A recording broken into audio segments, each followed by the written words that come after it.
এই ঘরের সন্তানকে আল্লাহ পাক মুমিন বানিয়ে দিয়েছেন। ঈমান নিয়ে ইকরামা রাদিয়াল্লাহু তাআলা আনহা মারা গেছেন। মুনাফিক সরদার আব্দুল্লাহ ইবনে উবাই সবচেয়ে বড় মুনাফিক, উম্মাহাতুল মুমিনিন, মুমিনদের মা, আল্লাহর রাসূল সাল্লাল্লাহু আলাইহি ওয়াসাল্লামের হুমায়রা খ্যাত ভালোবাসার কুমারী স্ত্রী আম্মা জান আয়েশা রাদিয়াল্লাহু তাআলা আনহার ব্যাপারে যে জালিম মিথ্যা তহমত দিয়েছিল, জিনার অপবাদ। কথা বলেন ঠিক কি না? বলুন তো, স্ত্রীর ব্যাপারে কেউ যদি খারাপ কোনো ঘটনা ঘটায় দেয়, মিথ্যা তহমত যদি ছড়ায়, মানুষ কি শান্তি পায়? এমন হয়েছিল মুমিনদের মধ্যে একদল মুমিনরাও ঘটনাকে এমন ভাবে সাজিয়েছে যে মুমিনরা পর্যন্ত একদল মুমিনরা বিশ্বাস করেই নিয়েছিল যে ঘটনা মনে হয় আসলে সত্যি। নাউজুবিল্লাহ বলেন। 3 মাস আল্লাহর রাসূল মানসিকভাবে বিপর্যস্ত ছিলেন।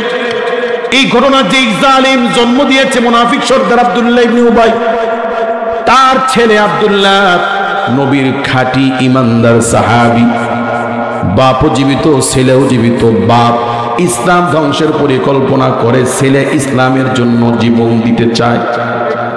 হেদায়েত দেওয়ার মালিক কে? সিরাতে ইবনে হিশাম আর রাহিকুল মাকতুম সহ জগৎ বিখ্যাত সব সিরাতের কিতাবে এসেছে। আল্লাহর নবীর বয়স যখন 8 বছর, দাদা আব্দুল মুত্তালিব ইন্তিকাল করার আগে এতিম নাতির দায়িত্ব ছেলে আবু তালিবের হাতে দিলেন। কার হাতে? চাচা আবু তালিব আমার রাসূল সাল্লাল্লাহু আলাইহি ওয়াসাল্লাম কি 8 বছর বয়স থেকে নবীজির 50 বছর বয়স পর্যন্ত 42 বছর চাচা ভাতিজাকে উৎসাহ দিয়েছে, বিবাহ দিয়েছে, লালন পালন করেছে।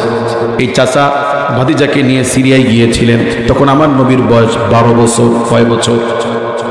12 বছর ভাতিজাকে নিয়ে চাচা আবু তালিব ব্যবসার জন্য গিয়েছিলেন সিরিয়ায়। সব সিরাত সাক্ষী। বুহাইরা নামক এক পাদ্রীর সঙ্গে দেখা। জিজ্ঞেস করলেন, আপনার নাম আবু তালিব? বলে হ্যাঁ। বাড়ি মক্কায়? বলে হ্যাঁ। সাথে দেখি মুহাম্মদ আপনার ভাতিজা? বলে হ্যাঁ। বলে তাওরাত কিতাব পড়ে আমি জেনেছি আখির জামানার পয়গম্বর তিনি তার চাচার সাথে এখানে আসবেন। এই সিরিয়াতে আর অসংখ্য পাদ্রী আছে, তারা যদি শিশুর ব্যাপারে সন্ধান পায়, শিশুর ক্ষতি হতে পারে। যত দ্রুত পারেন এখান থেকে চলে যান। ব্যবসা করার জন্য যে মালামালগুলো এনেছেন, এই মালামাল আমি নিচ্ছি। আল্লাহু আকবার বলেন। বলুন তো, এই ঘটনা জানার পরে, শোনার পরে চাচার মনে ভাতিজার ব্যাপারে একটা ধারণা, একটা প্রশ্ন, একটা চিন্তা আসা স্বাভাবিক ছিল কিনা?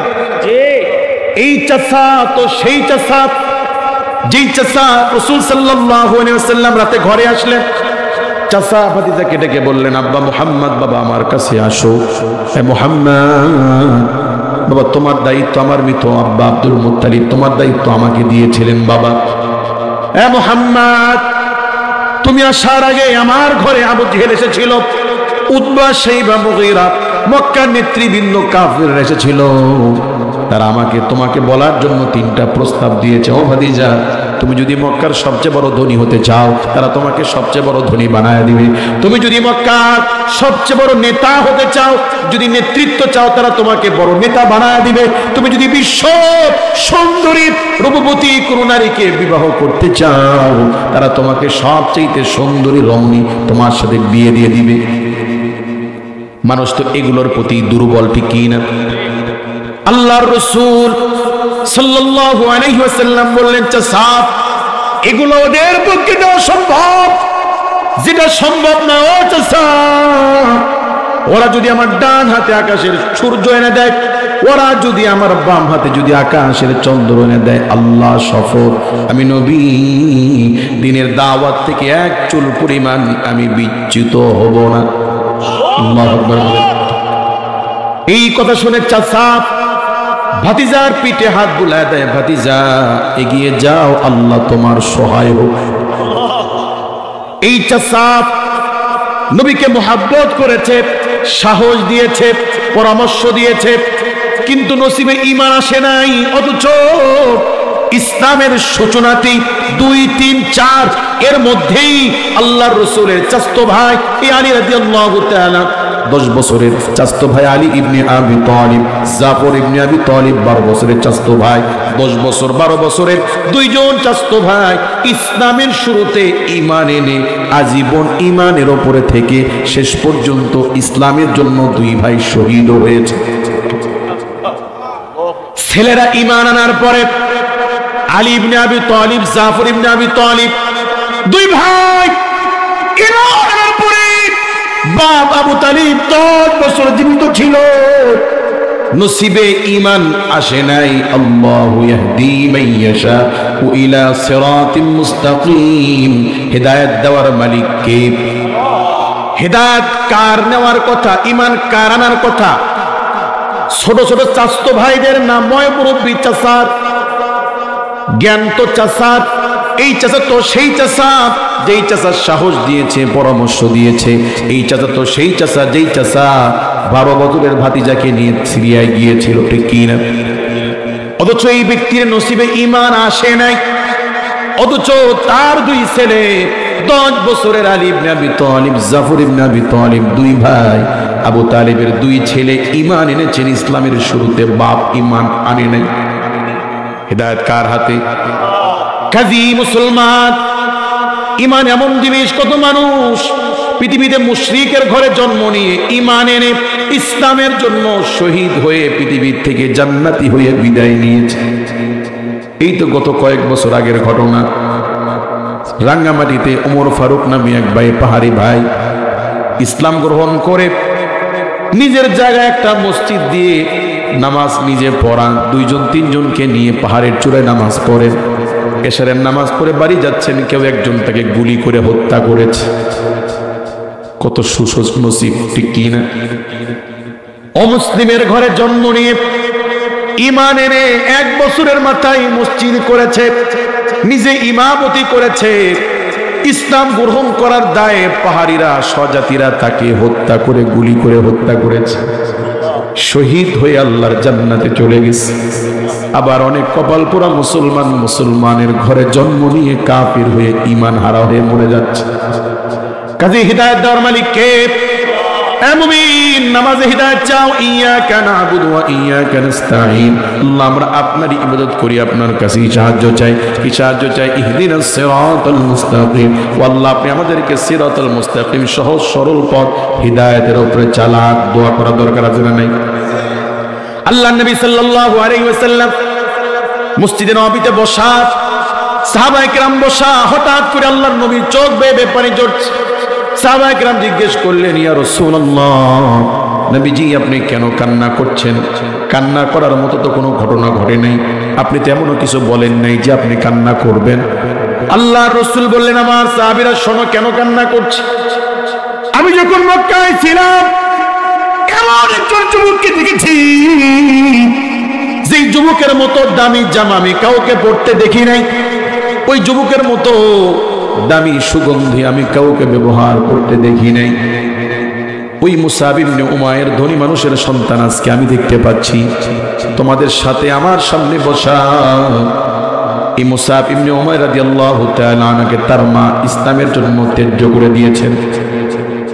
আজ আমার সামনে মুসাব ইবনে উমায়ের বসা। তাকায় দেখো, আমার মুসাব ইবনে উমায়ের গায়ে কতগুলো তালি দেওয়া জামা। আল্লাহু আকবার বলেন। ইসলামের জন্য মা ছেড়েছেন, বাড়ি ছেড়েছেন, ত্যায্য পুত্র হয়েছেন, সেরা জামা পরেছেন, তাও ঈমান ছাড়ে নাই। আর তুমি কপাল পোড়া মুমিন, ঈমানকে সস্তায় বিক্রি করে দাও। এই জন্য শ্রেষ্ঠ দৌলত হচ্ছে ঈমান। বলেন কি? ঈমান থাকলে জান্নাতে যাবেন, ঈমান না থাকলে জান্নাত হারাম। জান্নাত কি? জান্নাতে যেতে হলে কি লাগবে বলেন? ঈমান এখন আছে, এটা নিয়ে মরতে পারবেন, তার কি কোনো গ্যারান্টি আছে? এই জন্য ঈমান নিয়ে মৃত্যুবরণ যেন করতে পারে, এই জন্য দোয়া করা, চেষ্টা করা, ঈমানের হেফাজত করা দরকার আছে কি নেই? ঈমানের পথে অবিচল থেকে আমার মরণ যেন হয়। ঈমানের পথে অবিচল থেকে আমার মরণ যেন হয়। ঈমান নিয়ে মরা দরকার আছে না নাই?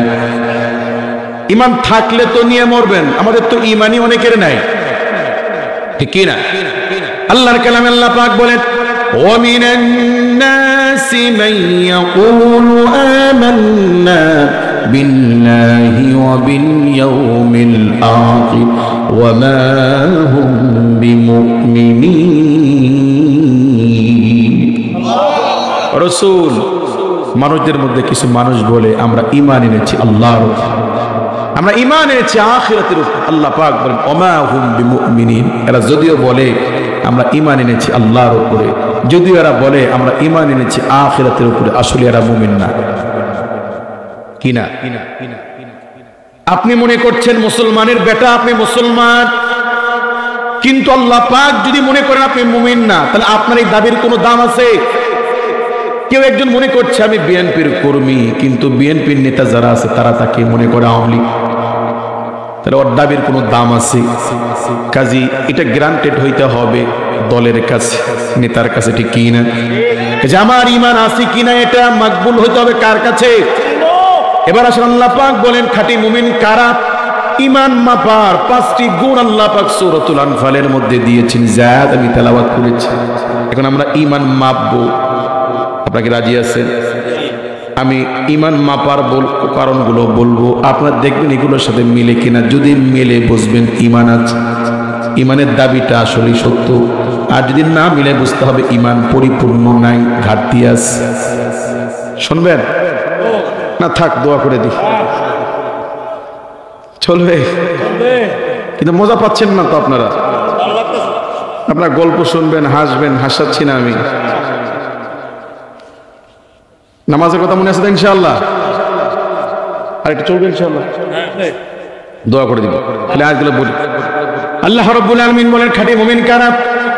ইন্নামাল মুমিনুনা আল্লাযীনা ইযা যুকিরাল্লাহু ওয়াজিলাত কুলুবুহুম। খাঁটি মুমিনের 5টি বৈশিষ্ট্য আল্লাহ পাক বলেছেন। বলেন কয়টি? তার মধ্যে 1 নম্বর গুণ হলো ইন্নামাল মুমিনুনা আল্লাযীনা ইযা যুকিরাল্লাহু ওয়াজিলাত কুলুবুহুম। নিশ্চয় খাঁটি মুমিন তারা যারা ওয়াজিলাত কুলুবুহুম, আল্লাহর নাম শুনলে ওয়াজিলাত কুলুবুহুম, তার হৃদয়ের মধ্যে প্রকম্পন সৃষ্টি হয়, ভয় আসে।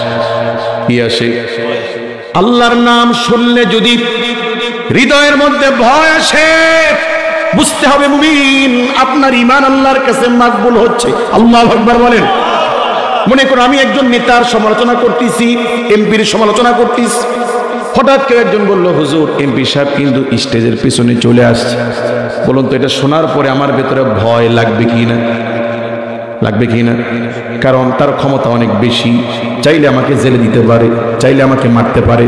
সে আমাকে মারলে এখানে কেউ কিছু বলবে না, কারণ তার ক্ষমতা অনেক বেশি, ঠিক কি না? কাজী ক্ষমতাওয়ালা বলে তিনি আসলে, তার উপস্থিতি থাকলে আমার ভয় লাগবে। আসমান জমিনের মালিক বলুন তিনি কে? ক্ষমতায় বসান কে? লাঠি দিয়ে ফালান কে? চোখ দেওয়ার মালিক কে? এই পৃথিবীতে কত মানুষের সম্মান ছিল, হেডমাস্টার ছিল স্কুলের, কত সম্মান ছিল। ওই হেডমাস্টার কখনো এমন হয়ে যায় যে পাগল হয়ে এখন বিবস্ত্র হয়ে সাগর দিঘি বাজারের মধ্যে উলঙ্গ হয়ে ঘোরে।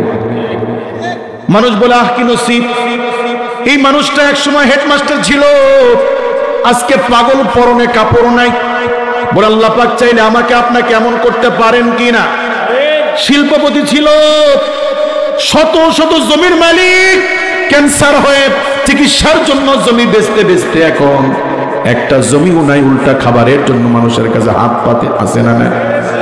কাজী আল্লাহ পাক তিনি যখন যাকে খুশি সম্মান দিতে পারে, যাকে খুশি লাত্তি দিয়ে ফালা দিতে পারে, যাকে খুশি ভিক্ষার থালা ধরা দিতে পারে, তিনি কে? কাজী ইন্নামাল মুমিনুনা আল্লাযীনা ইযা যুকিরাল্লাহু ওয়াজিলাত কুলুবুহুম। খাঁটি মুমিন সেই ব্যক্তি যে ব্যক্তি আল্লাহর নাম শুনলে হৃদয়ের মধ্যে ভয় আসবে। আজান হয় দৈনিক, মুয়াজ্জিন 5 বার আজান দেয়, আল্লাহু আকবার, আল্লাহ সবচেয়ে বড়। কে বড়?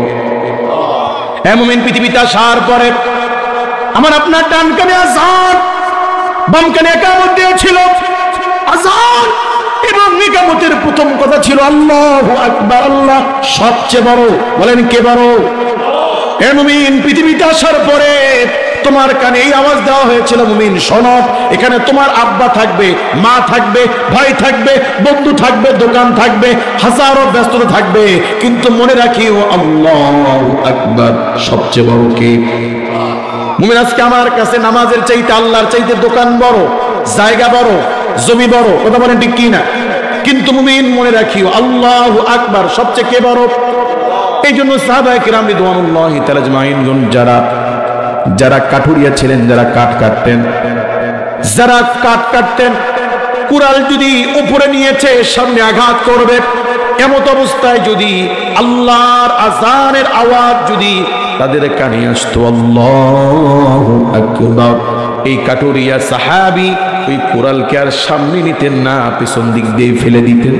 আল্লাহু আকবার বলেন। কাজী সবচেয়ে বড় কে? নাকি দোকান বড়? নাকি জায়গা বড়? কে বড়? কাজী মুমিন আযান শোনার পরে, আল্লাহর নাম শোনার পরে হৃদয়ের মধ্যে ভয় আসবে, আমি যদি নামাজ না পড়ি আল্লাহ পাক চাইলে ফকির বানাইতে পারে, আল্লাহ পাক চাইলে ক্যান্সার দিতে পারে, আল্লাহ পাক চাইলে ডায়াবেটিস দিতে পারে, আল্লাহ পাক চাইলে আমি যখন সিএনজিতে চলবো, আল্লাহ পাক চাইলে সিএনজির সিলিন্ডার নষ্ট করে দিতে পারে, আল্লাহ পাক চাইলে ভূমি ধস দিতে পারে, আল্লাহ পাক চাইলে আমার পাকা ধন নষ্ট করে দিতে পারে, আল্লাহ পাক চাইলে ঝড় দিয়ে বাড়িটা উড়ায় নিতে পারে। কথা বলেন ঠিক কিনা? কাজী খাঁটি মুমিন সেই ব্যক্তি, ইন্নামাল মুমিনুনা আল্লাযীনা ইযা যুকিরাল্লাহু ওয়াজিলাত কুলুবুহুম, যে ব্যক্তি আল্লাহর নাম শুনলে হৃদয়ের মধ্যে ভয় আসে, সে হবে খাঁটি মুমিন। বলুন সে কি? এখন যদি আল্লাহর নাম শুনলে ভেতরে ভয় লাগে, তাহলে মনে করবেন আপনি আল্লাহর কাছে খাঁটি মুমিন। আর যদি ভয় না লাগে, বুঝতে হবে এখনো খাঁটি মুমিন হতে পারেন নাই। মনে থাকবে ইনশাআল্লাহ। 2 নম্বর আল্লাহ পাক বলেন খাঁটি মুমিন কার? আল্লাহ পাক বলেন ওয়াইযা তুলিয়াত আলাইহিম আয়াতুহু যাদাতুহুম ঈমানা। খাঁটি মুমিন সেই ব্যক্তি, ওয়াইযা তুলিয়াত আলাইহিম আয়াতুহু যাদাতুহুম ঈমানা। আল্লাহ কালাম শুনলে যদি ঈমান বাড়ে, ঈমান ওঠানামা করে। বলেন ঈমান কি হয়?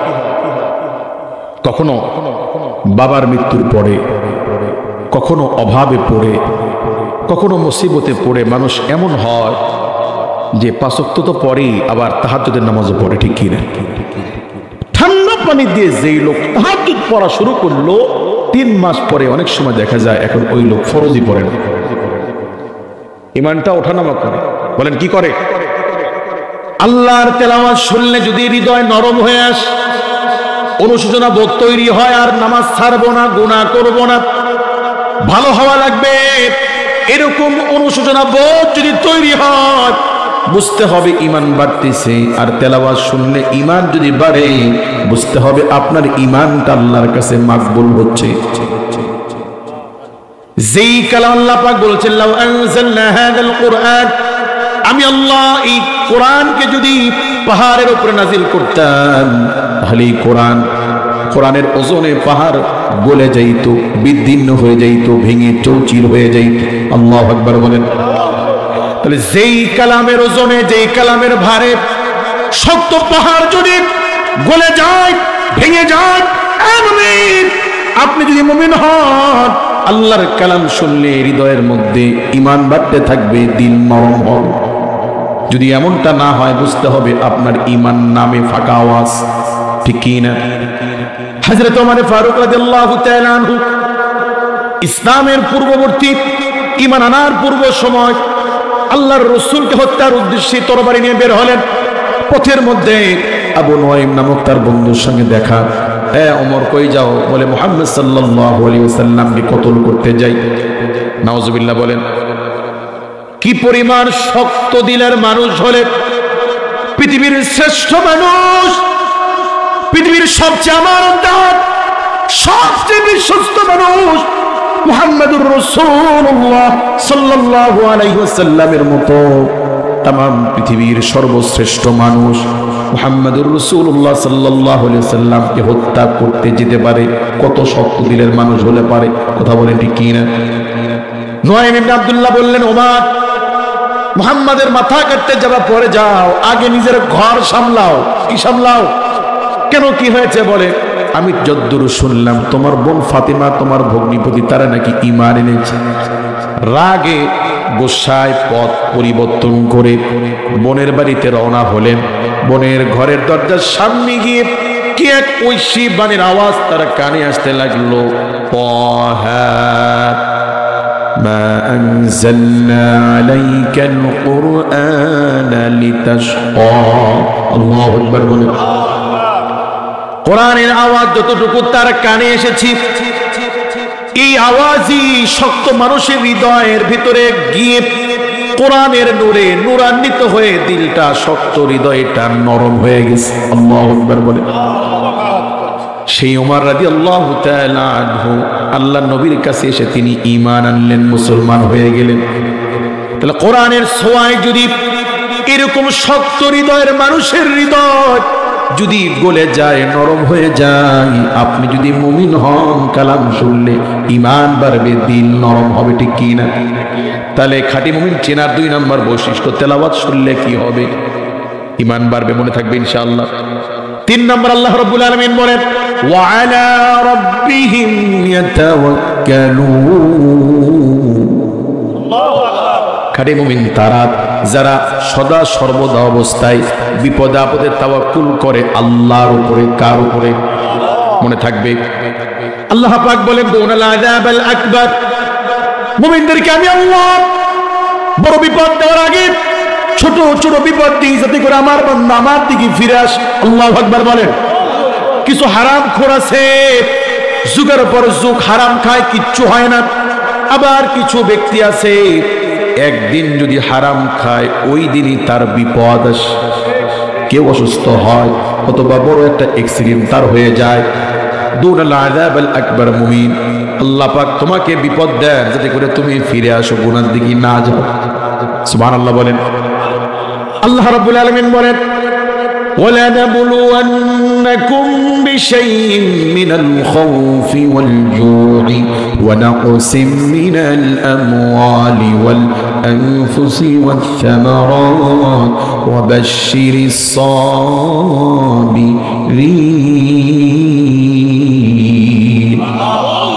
আল্লাহ পাক বলেন আমি মুমিনদেরকে নানাবিধভাবে পরীক্ষা করব।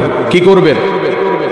আমি আল্লাহ পাক ভয় দিয়ে, খৌফ ভয় দিয়ে, ওয়াল জু ক্ষুধা দিয়ে, ওয়া নাকসিম মিনাল আমওয়াল সম্পদের ক্ষতি দিয়ে, ওয়াল আনফুস শারীরিক ক্ষতি দিয়ে, ওয়াল আনফুসি মিনাল সামারাত আমি আল্লাহ পাক ফসল ফলাদির ক্ষতি দিয়ে।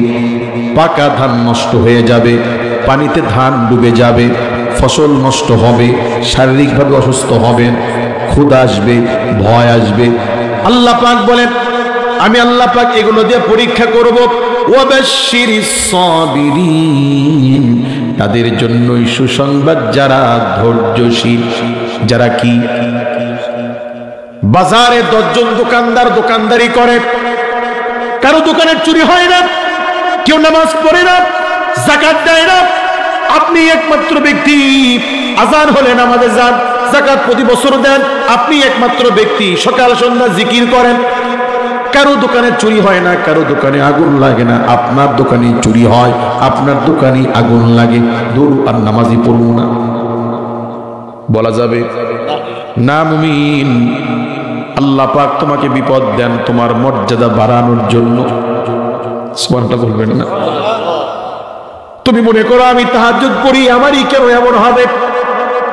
তুমি মনে করো আমি তো ভালো থাকবো, কিন্তু আমার কেন এমন হয়? আল্লাহ পাক ইচ্ছা করে তোমাকে কষ্ট দেন যেন তুমি ধৈর্য ধরে থাকতে পারো। আল্লাহ তোমার মর্যাদা বাড়ায় দিবেন। আল্লাহ পাক কালামুল্লাহর মধ্যে বলেন, আল্লাহ রাসূল সাল্লাল্লাহু আলাইহি ওয়াসাল্লাম একবার 1 মাস যাবত কোরআন নাজিল হয় না। আবু জেহেলের স্ত্রী উম্মে জামিলা, যাকে বলা হয় সুন্দরীদের মা, কি বলা হয়? এই সুন্দরীদের মা উম্মে জামিলা আল্লাহর রাসূলকে রাস্তার মধ্যে দেখে বলে, মুহাম্মদ, শুনলাম তোমার কাছে যে শয়তানটা আসে না, শয়তানটা আসে, সেই শয়তান বলে আর আসে না। নাউজুবিল্লাহ বলে। মুহাম্মদ, তোমার কাছে যে জিবরাইল নামক শয়তানটা আসে, সে না এখন আসে না। নাউজুবিল্লাহ। তোমার রব তোমাকে ছেড়ে দিয়েছে, তোমার রব তোমার প্রতি রাগ হয়েছে, তোমাকে ছেড়ে দিয়েছে। বলে আল্লাহর রাসূল মানুষ হিসেবে কষ্ট পাওয়া স্বাভাবিক কিনা? রাসূল মানসিকভাবে ভেঙে পড়লেন যে আসলেই আল্লাহ পাক আমার কোনো কারণে রাগ করলেন কিনা, আমার কোনো দোষ হলো কিনা, আমার কোনো আচরণে আল্লাহ পাক কষ্ট পেলেন কিনা। রাসূল টেনশনে পড়ে গেলেন, মানসিকভাবে আল্লাহর রাসূল বিপর্যস্ত। আল্লাহ পাক সূরাতুদ দুহা নাজিল করলেন। বলেন কোন সূরা?